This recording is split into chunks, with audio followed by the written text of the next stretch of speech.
Oséias, capítulo 2. Oséias é no Antigo Testamento, depois o livro de Daniel.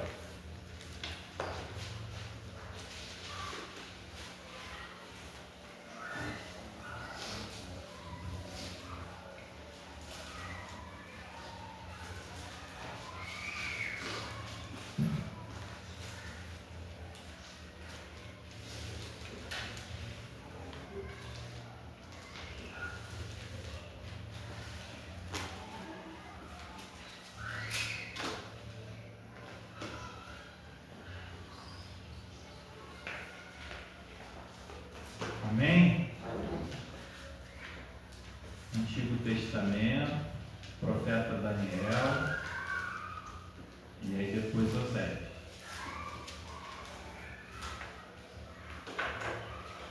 Capítulo 2, a partir do verso 14, diz assim: apesar de tudo, decidi trazê-la para mim. Eis que vou levá-la para o deserto, e lá, a sós, falarei ao seu coração. Ali eu lhe restituirei as suas vinhas, e transformarei o vale de Acor, problemas, numa porta de esperança.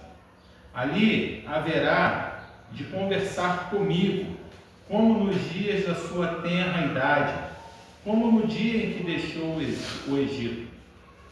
Naquele dia, assegura Yahvé, o Senhor: tu me chamarás meu marido, e não mais dirás Baal, meu Senhor.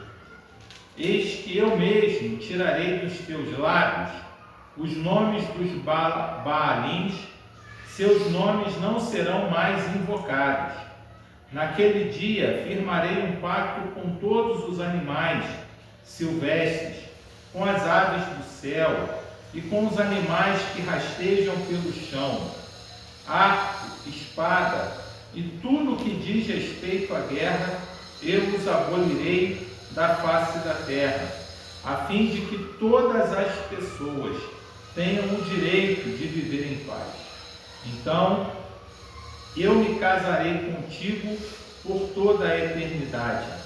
Eu te tornarei minha esposa, em verdade e justiça, com amor e compaixão. Eu me casarei contigo em fidelidade, e reconhecerás o Senhor. Naquele dia eu te atenderei, garante Yahvé, responderei aos céus, e eles atenderão a terra. E a terra responderá aos cereais, às videiras e ao azeite, e estes atenderão a Gisrael. Deus semeia, espalha a semente. Eu semearei na terra para minha própria pessoa, e terei misericórdia de quem denominei Lo-Ruama, não amada, e afirmarei aquele chamado não meu povo: sim, tu és meu povo. E ele responderá: sim, Elohim, tu és o meu Deus. Amém? Feche seus olhos mais uma vez, vamos orar novamente ao Senhor. Pai, no nome de Jesus, Deus, nós te agradecemos mais uma vez por essa manhã, pela oportunidade preciosa que o Senhor nos dá de estarmos juntos aqui na tua igreja, prestando esse momento de culto, de louvor, de adoração ao Senhor. E nós queremos, Deus, nessa hora refletir sobre essa palavra e pedir ao Senhor que possa falar profundamente aos nossos corações. Marca-nos, ó Deus, com essa palavra, trabalhe os nossos corações aquilo que o Senhor deseja, ó Deus, trabalhar nesse dia, nos nossos relacionamentos com o Senhor. Toca-nos, ó Deus, com o poder do Teu Espírito, através da palavra do Senhor. É o que nós te pedimos, ó Deus, em nome de Jesus. Amém. Amém. Amém? O livro do profeta Oséias, ele reflete a relação do povo de Israel com Deus. Oséias, ele está profetizando para o reino do norte. Os reinos haviam sido divididos depois da morte de Salomão. O reino do norte agora era governado por Jeroboão, e Oséias então é levantado pelo Senhor para profetizar a esse povo, a essas 10 tribos que ficaram, nessa divisão, conhecidos como Israel, e as 2 tribos, que ficaram do outro lado, ficaram conhecidas como Judá. E aí Oséias, ele se levanta nesse tempo, Deus o chama para que ele pudesse profetizar ao reino do norte, a Israel.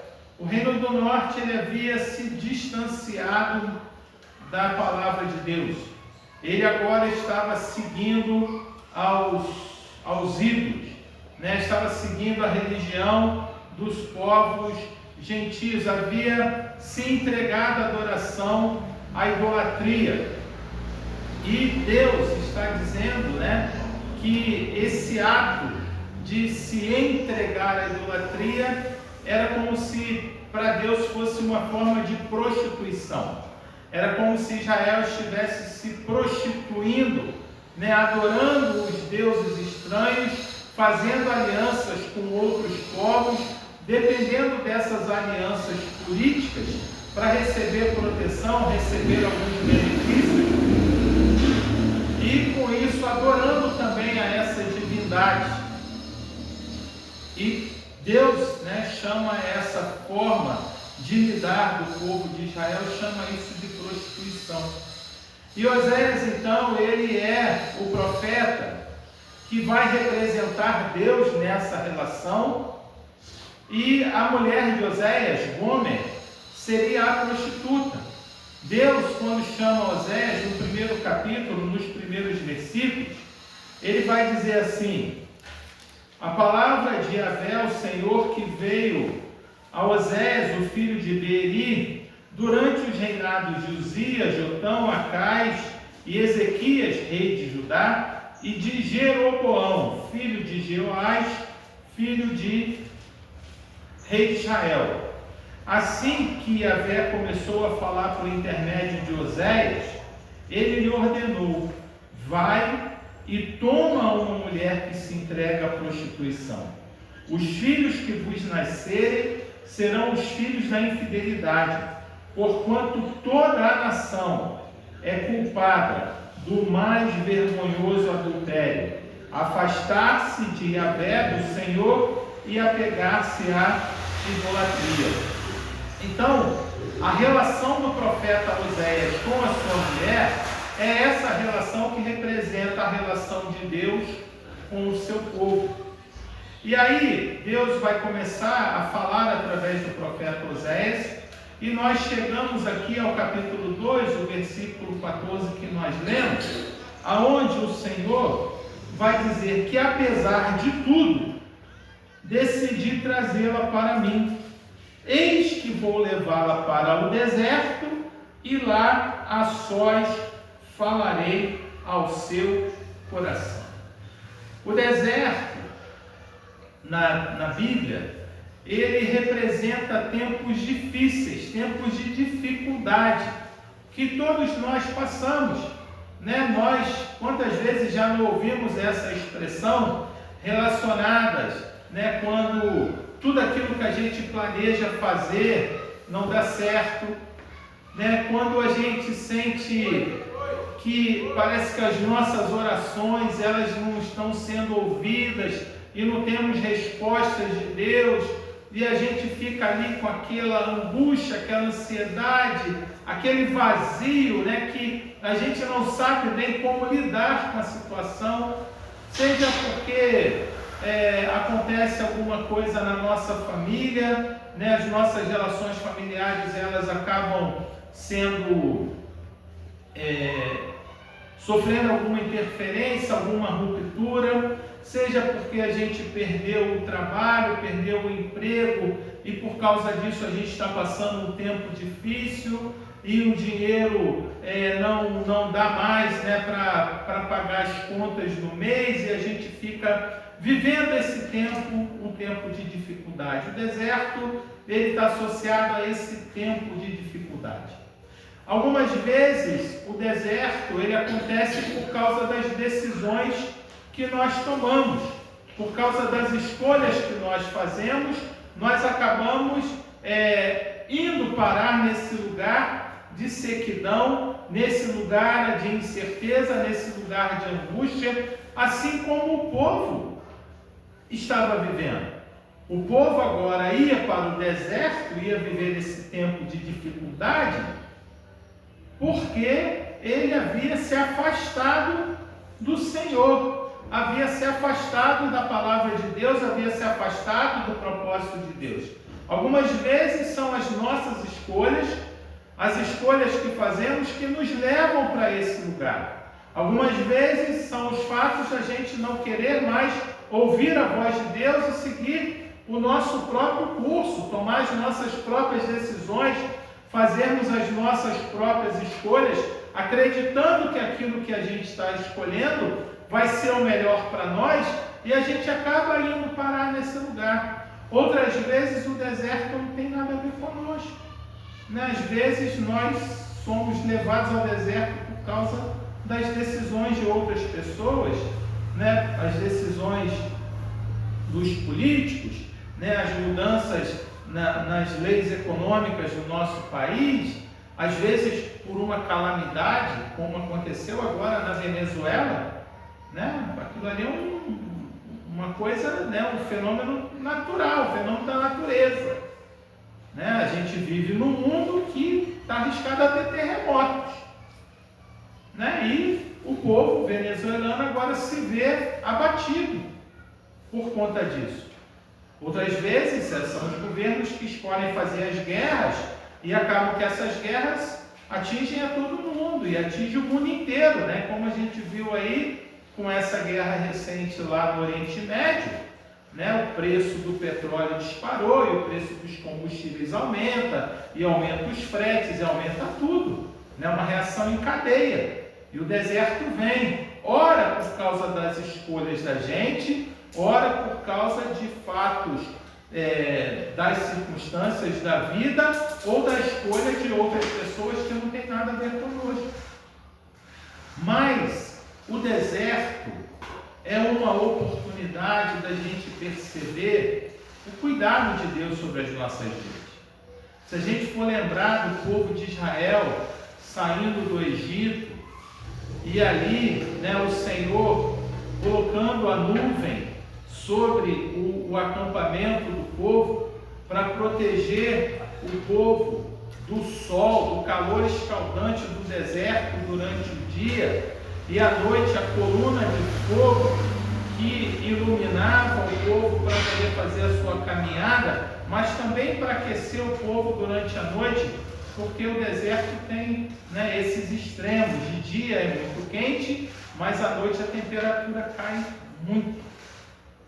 E o povo sendo cuidado por Deus, o povo reclamando que no deserto não ia morrer de sede, e Deus fazendo com que a água jorrasse das pedras, fazendo com que fontes de água se abrissem em meio ao deserto, para que o povo pudesse ter a sua sede saciada.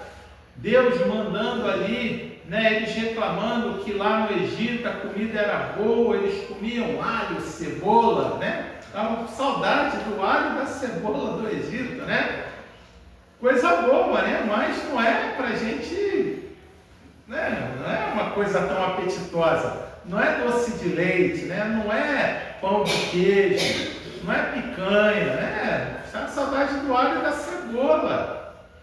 E Deus então mandando codornizes ali que caíam sobre o acampamento para que eles pudessem ter carne para se alimentar, o pão do céu caindo, o maná todos os dias, e o maná era a provisão diária, não podia guardar porque no outro dia ia apodrecer, não servia mais.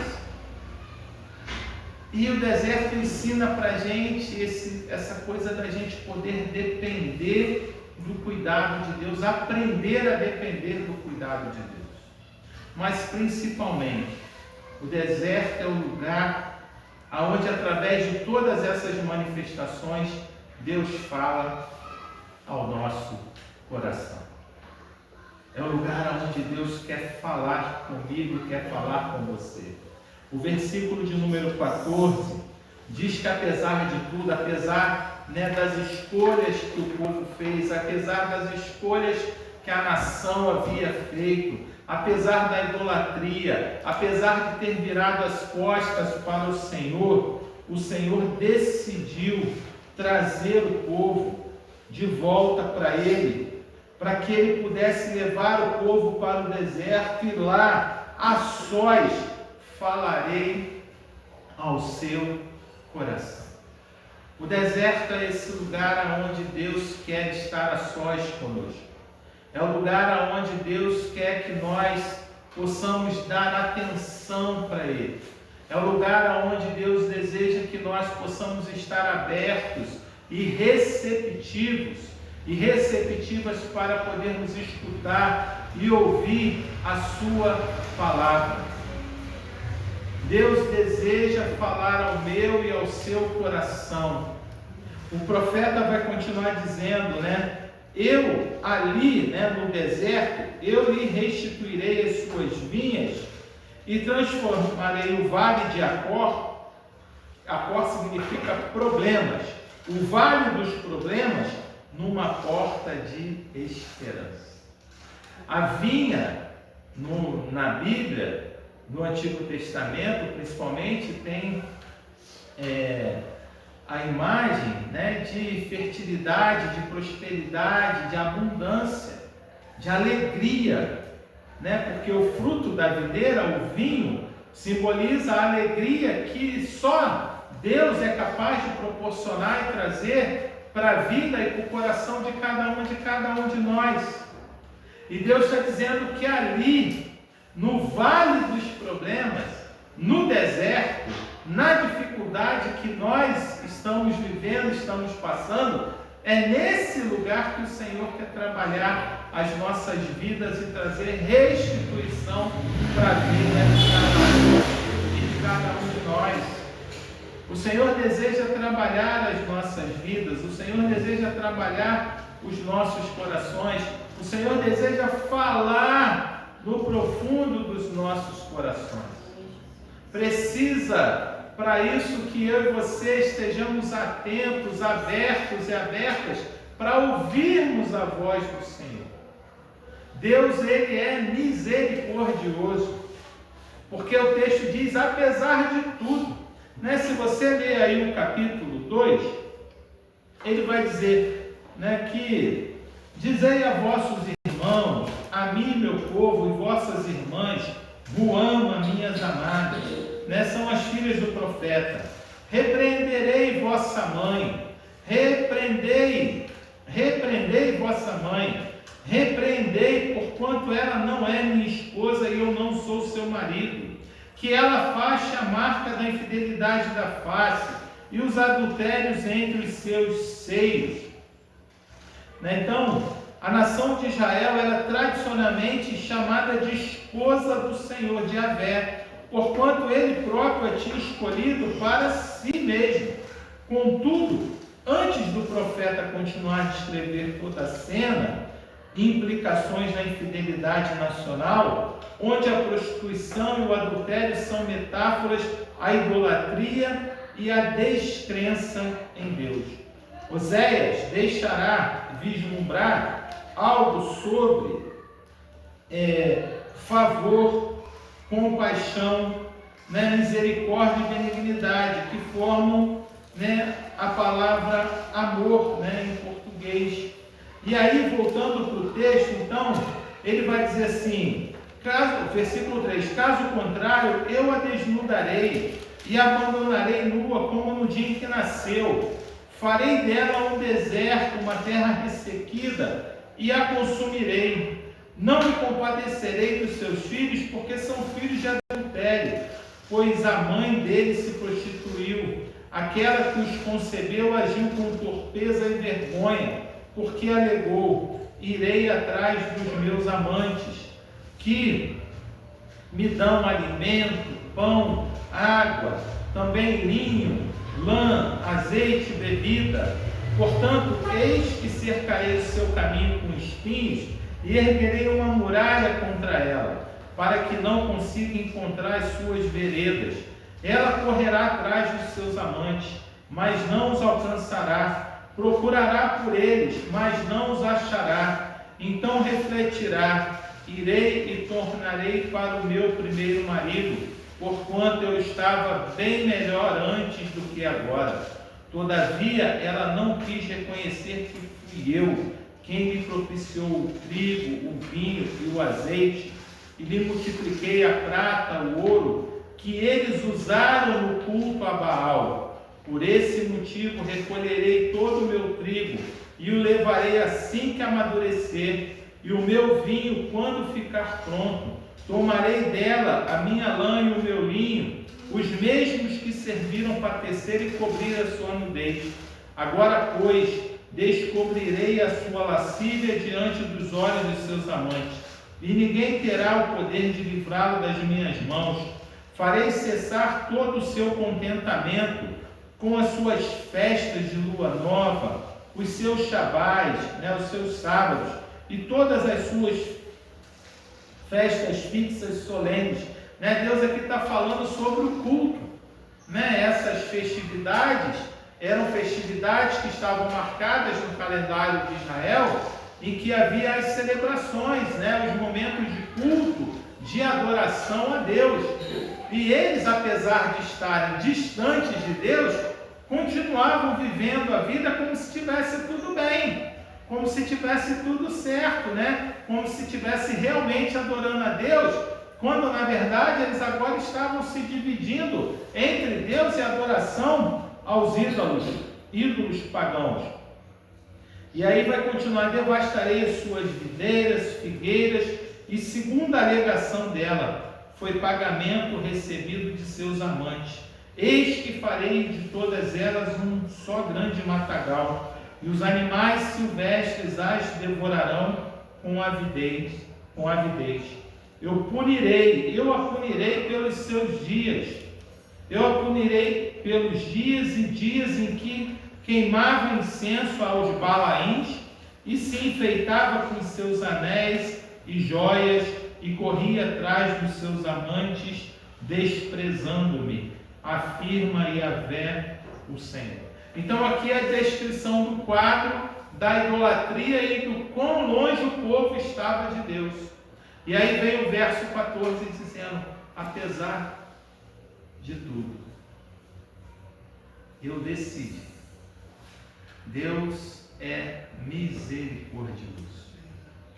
Apesar do deserto que nós estamos passando, apesar do deserto que você talvez esteja vivendo, apesar dos motivos que te levaram para esse lugar, sejam as suas próprias escolhas, sejam as escolhas feitas por outras pessoas, ou as contingências da vida, as coisas que acontecem que a gente não tem o menor controle, independente do que tiver acontecido, ainda que seja por causa do pecado e do afastamento de Deus, Deus é misericordioso. E Ele é tão misericordioso que Ele quer atrair você para Ele. E talvez chegar nesse lugar, chegar no ponto que você chegou, de viver esse tempo, essa angústia, essa dificuldade, esse deserto, seja o sinal da manifestação do amor de Deus sobre a sua vida.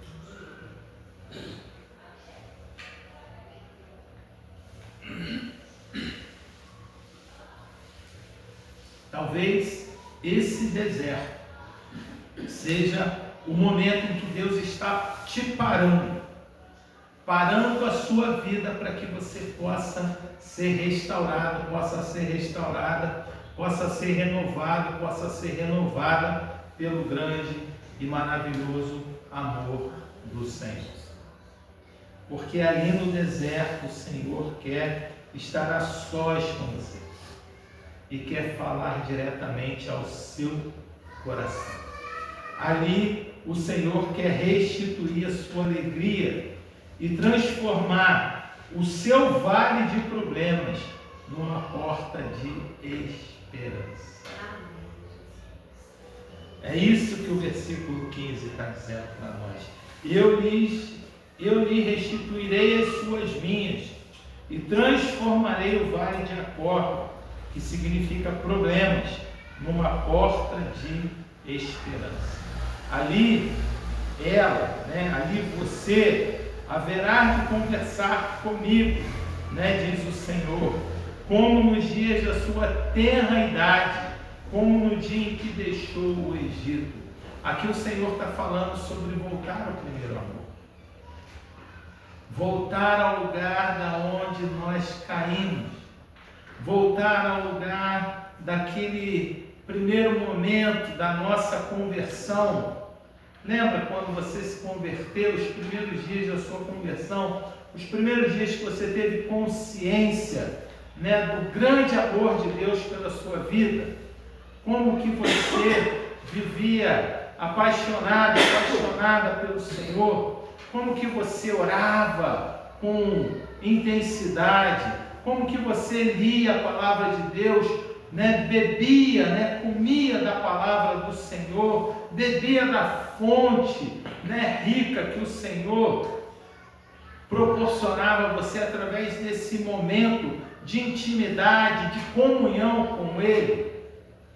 O Senhor está dizendo que quer te levar para esse lugar, quer te levar ali para que você possa conversar com Ele, como nos dias do seu primeiro amor. E aí Deus está dizendo naquele dia: segura o Senhor, tu me chamarás, meu marido, e não mais dirás de Baal, meu Senhor. Ou seja, Deus está dizendo que Ele vai te levar para esse lugar para que você possa ter o seu relacionamento com Ele restaurado, porque a imagem, Israel é a imagem da igreja também. A igreja era conhecida, uma das figuras, uma das metáforas que a Bíblia usa para falar sobre a igreja, que a igreja é o que do Senhor? A sua noiva, não é? A igreja é a noiva e Jesus, o Senhor, é o noivo. Então fala de uma aliança, de um casamento entre o Senhor e a sua igreja. Fala de uma relação profunda de amor e de intimidade. E o Senhor está dizendo que quer te levar para esse lugar, para que você possa ter essa relação profunda de intimidade com Ele, para que você possa voltar a reconhecer o senhorio de Deus sobre a sua vida, o governo de Deus sobre a sua vida. Ele está chamando a cada um de nós, chamando a igreja dele, para que a gente possa ir para esse lugar, para que a gente não venha confiar mais em nada que não seja o Senhor, para que a gente não venha confiar em nada que não seja a palavra de Deus, para que a gente não venha confiar em nada que não seja a direção de Deus para as nossas vidas, que a gente não fique pautando as nossas escolhas, pautando a nossa vida, confiando no braço dos homens, no braço das pessoas, ou no nosso próprio entendimento, ou na nossa própria vontade, mas que a gente possa deixar que a nossa vida toda, ela seja guiada, dirigida pelo Senhor. Cada decisão, cada momento, cada escolha, tudo possa ser colocado diante do Senhor em oração e nós possamos ouvir do Senhor a resposta dos lábios dele, através da sua voz doce, suave, do Espírito Santo falando ao nosso coração e respondendo e confirmando através da palavra e através da comunidade, através da igreja. Naquele dia eu firmarei um pacto com todos os animais silvestres, com todas as aves dos céus, com todos os animais que rastejam, arco, espada e tudo que diz respeito à guerra, eu os abolirei da face da terra, a fim de que todas as pessoas tenham o direito de viver em paz. O Senhor, Ele está abrindo essa porta de esperança no meio do deserto para poder trazer paz ao seu, ao meu, ao nosso coração. Deus quer trazer a paz dele, a paz que excede todo o entendimento. Ainda que as lutas sejam muito grandes, ainda que os problemas se multipliquem, ainda que tudo à nossa volta possa estar caindo, mas o Senhor quer fazer com que eu e você experimentemos a sua paz. Mas Ele diz também que Ele vai reordenar todas as coisas, organizar todas as coisas, para que a gente possa experimentar essa paz, para que a gente possa viver verdadeiramente essa paz. E Ele deseja que essa restauração do nosso relacionamento com Ele não seja algo passageiro, não seja algo que vai acontecer só por um momento, mas o verso 19 vai dizer assim: então eu me casarei contigo por toda a eternidade. Não é algo passageiro, não é algo de um momento. Aqui o Senhor estava apontando para aquilo que aconteceria, com a vinda de Jesus, a sua morte na cruz e a vida eterna que Ele estava para proporcionar a todo aquele e aquela que pudesse, aceitar, abrir o seu coração e entender e aceitar essa morte, essa restauração.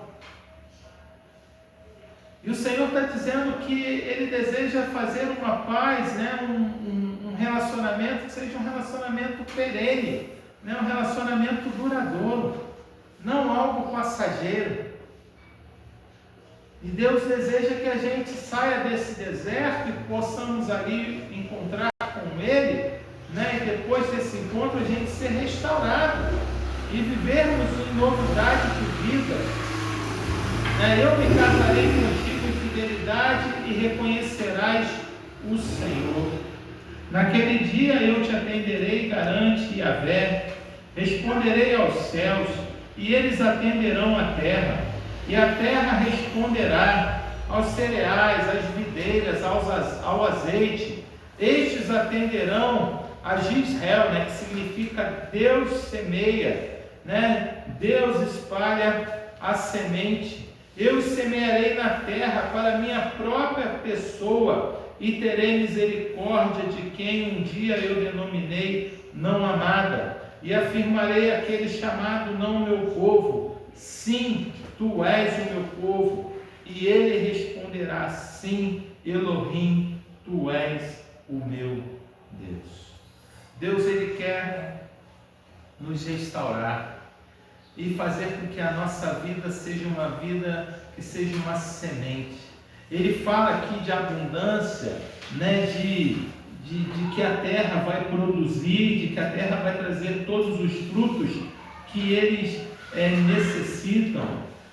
Diz que esse relacionamento, no versículo 19 ainda diz que esse relacionamento é um relacionamento de verdade, justiça, amor e compaixão, é uma fidelidade aonde nós reconhecemos o Senhor, e diz que vai responder aos céus e os céus vão atender a terra. Ou seja, a gente vai orar, vai colocar a vida diante de Deus e Deus dos céus vai responder as orações que fazemos a Ele, e Ele vai trazer a abundância daquilo que nós necessitamos para suprir as nossas necessidades, e que nós vamos reconhecer que o propósito do deserto, o propósito principal é essa restauração desse relacionamento.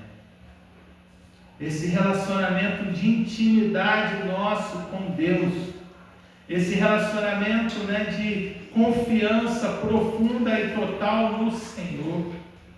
O Senhor não quer apenas nos abençoar com coisas que são passageiras, coisas que são efêmeras, coisas que vão acabar, mas Ele deseja que a gente possa lembrar da nossa vida, né? Trazer à memória todos os momentos que o Senhor nos propiciou, aquilo que nós necessitamos a cada dia. Essa relação de confiança, né? De que independente daquilo que possa estar acontecendo, o Senhor é fiel e Ele nos guarda, Ele nos protege, Ele cuida de todas as áreas da nossa vida, para que nós possamos confiar plenamente nele e nos relacionarmos com ele, né, crendo, a semelhança, né, do profeta Abacuque, né, que diz: ainda que a figueira não floresça, ainda que não haja o fruto da videira, né, ainda que não tenha animais lá no estábulo, todavia eu me alegrarei no Senhor. Independente das circunstâncias, que a nossa alegria, a razão da nossa alegria seja o Senhor. Mas o Senhor, Ele é aquele que é o nosso provedor.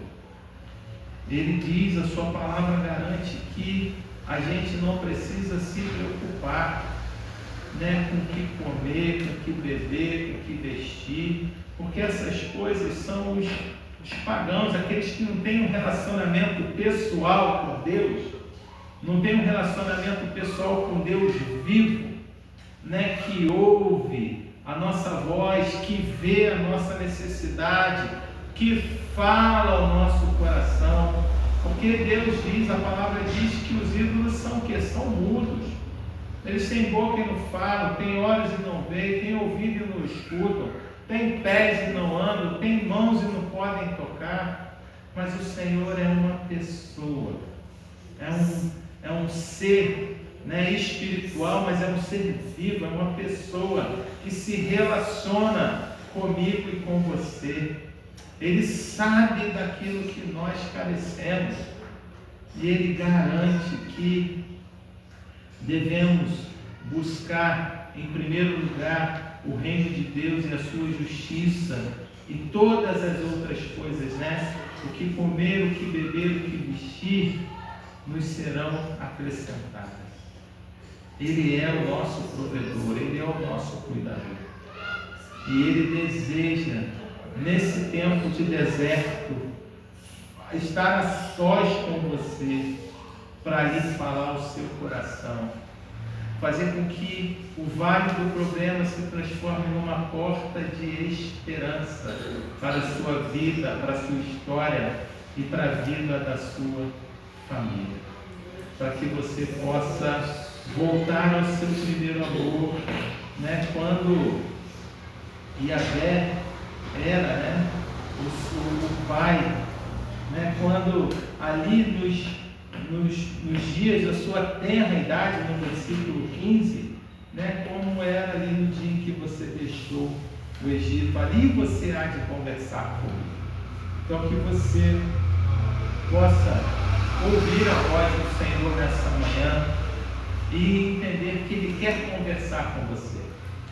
Ele quer, né, e a conversa, o diálogo, né, você vai falar, mas você também precisa ouvir. É muito ruim, né, numa relação, quando a gente tem com pessoas que só um lado fala, né, e o outro só escuta, né, ou a gente está ali se relacionando com uma pessoa que fala, e a gente tenta abrir a boca para falar alguma coisa e ela vai e fala. Não é ruim assim, né? Mas Deus não, Deus é um Deus de amor, Ele quer falar ao seu coração, mas Ele quer te ouvir também. Ele deseja que você possa conversar com Ele. Ele quer falar ao seu coração nessa manhã, mas Ele quer ouvir também a sua voz falando com Ele.